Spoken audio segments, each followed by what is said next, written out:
Merci d'être avec vous ce matin. C'est DGA. Vraiment très heureux et bonne heureuse année pour ceux qui n'ont pas suivi certaines vidéos. Bonne heureuse année à tout le monde.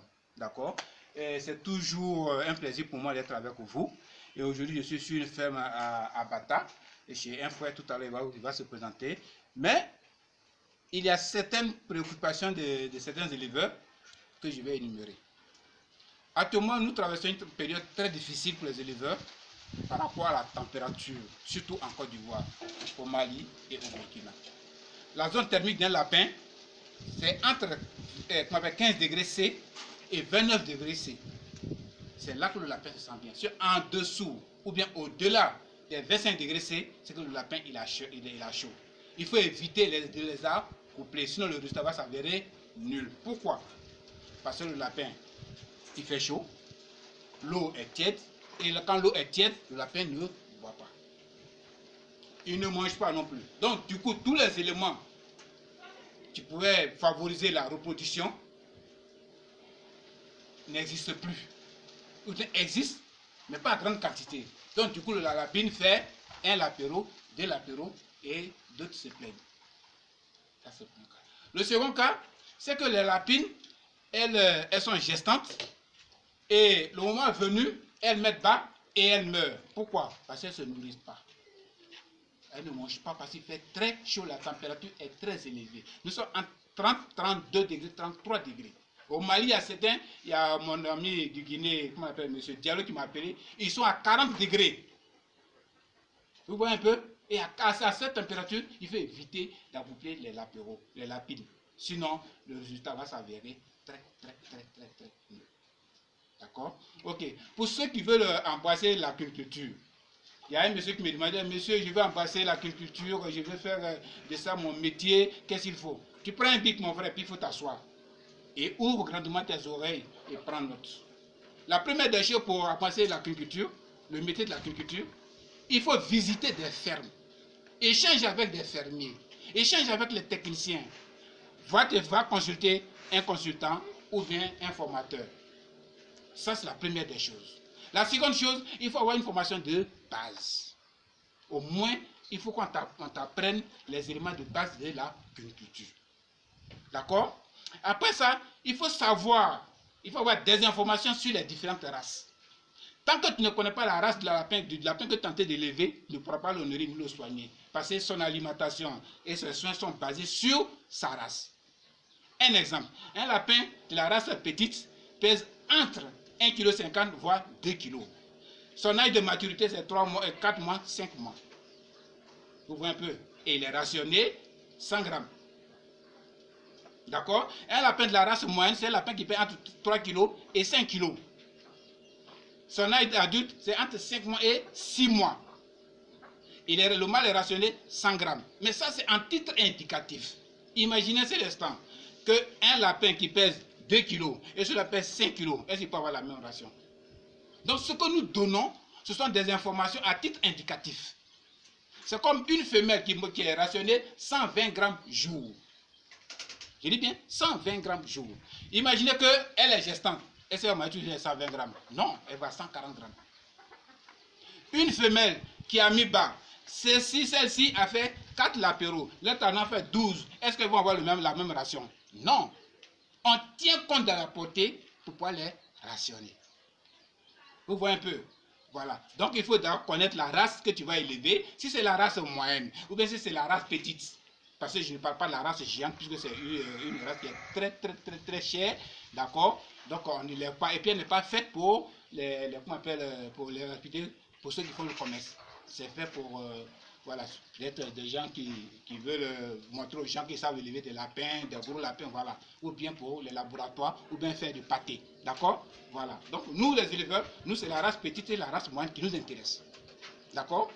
Et il faut prendre la peine de vacciner vos lapins contre les éventuelles maladies, c'est-à-dire la maladie virale, c'est-à-dire la coccidiose, c'est-à-dire il y a plein de maladies comme la nécrose de pattes et tout ça là. Il faut donner des antibiotiques. Mais attention, tout excès, vous convenez avec moi que tout excès nuit. Donc il faut les traiter, mais par nécessité. Il ne faut pas leur administrer les antibiotiques parce qu'il faut leur administrer des antibiotiques. Il faut l'administrer des médicaments par nécessité. Sinon, tu peux ne pas vacciner ton lapin ou bien enfin, lui injecter des produits, des antibiotiques. Est-ce que vous suivez un peu avec moi? Voilà. Et chers amis, vraiment je vous remercie beaucoup. Vous me suivez beaucoup sur YouTube. Ce sont ces conseils-là qui permettent à certaines personnes de suivre ou bien de mener à bien leur projet. D'accord? Qui est le projet qui nous colle. D'accord? Pour tous ceux qui sont au Mali, au Burkina, je vous dis Yako, parce que la température étant très élevée, vous en souffrez. Mais c'est de faire des fermes, d'accord, où c'est beaucoup aéré. Beaucoup aéré pour que la température baisse. Ne faites pas les fermes où la température est basse. Quand c'est comme ça, la chaleur attirée par la température est rejetée dans la ferme. Et vous êtes si le soleil dehors, vous faites par exemple 35 degrés, vous avez fait 34 degrés, mais 36 degrés à l'intérieur. Et ça, c'est pas bon pour le lapin. Le lapin, c'est un animal qui boit beaucoup, surtout quand il mange les granulés. Est-ce que vous me suivez très bien? Quand il mange les granulés, il boit beaucoup. Au minimum 1,5 litre, sinon on voit 2,5 litres pour les femelles. Surtout quand elles sont allaitantes. 2,5 litres. Donc imaginez que vous leur donnez à boire dans des abreuvoirs, dans des petits abreuvoirs. Mais ça ne suffira pas. Pour ce qui concerne les abreuvoirs automatiques, faites attention parce que les pipettes peuvent boucher. Et du coup, vous voyez l'eau dans la bassine, vous pensez qu'elle circule, or, elle ne circule pas parce que la pipette est bouchée. Donc, chaque jour, vérifiez toutes les pipettes, d'accord? Et nettoyez aussi les tuyaux, parce qu'il peut arriver que les tuyaux sont à l'intérieur est sale. Il faut nettoyer les tuyaux. Voilà, ne dites pas que non, ils ont installé l'abreuvoir automatique, allez, il suffit de mettre l'eau, ou bien il ne sait pas quoi, et puis allez, c'est parti. Non, non, faites très attention. D'accord? Chers amis, voilà que je parle aujourd'hui, tout à l'heure, enfin, je vais m'adresser maintenant aux éleveurs de lapins de Côte d'Ivoire. Nous avons convoqué tous les éleveurs de la Côte d'Ivoire, d'accord, pour une convention. Nous avons un grand souci. La cherté des aliments et bien sûr le fait qu'il n'y en a pas. Il n'y en a pas sur le marché. Parce que soit Vitalac ou bien Tête Maison n'en fabrique plus, ou bien ce n'est pas encore venu, il y a pénurie. Comment faire pour éviter la pénurie des aliments sur le marché? Comment faire pour réduire le coût des aliments sur le marché? Mais vous pensez que c'est l'État qui va le faire pour nous? Non, vous vous trompez. Que tu sois de la coopérative d'Abobo, d'Anyama, de Benjerville, peu importe. Nous, on n'a pas besoin de choses, on a besoin de tout le monde, peu importe la coopérative dans laquelle tu te trouves. On veut une convention des éleveurs de lapins. Est-ce que nous pouvons fabriquer nous-mêmes des aliments pour réduire le coût? Si oui, pourquoi ne pas nous asseoir? C'est le 14 février à Benjerville, à Popoalissi.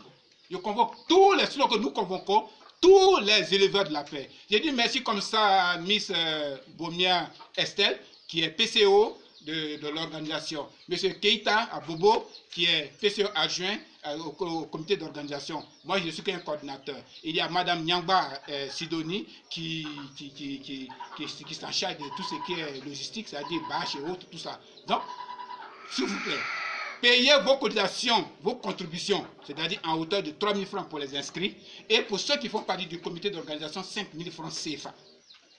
D'accord? Partant de là, nous serons si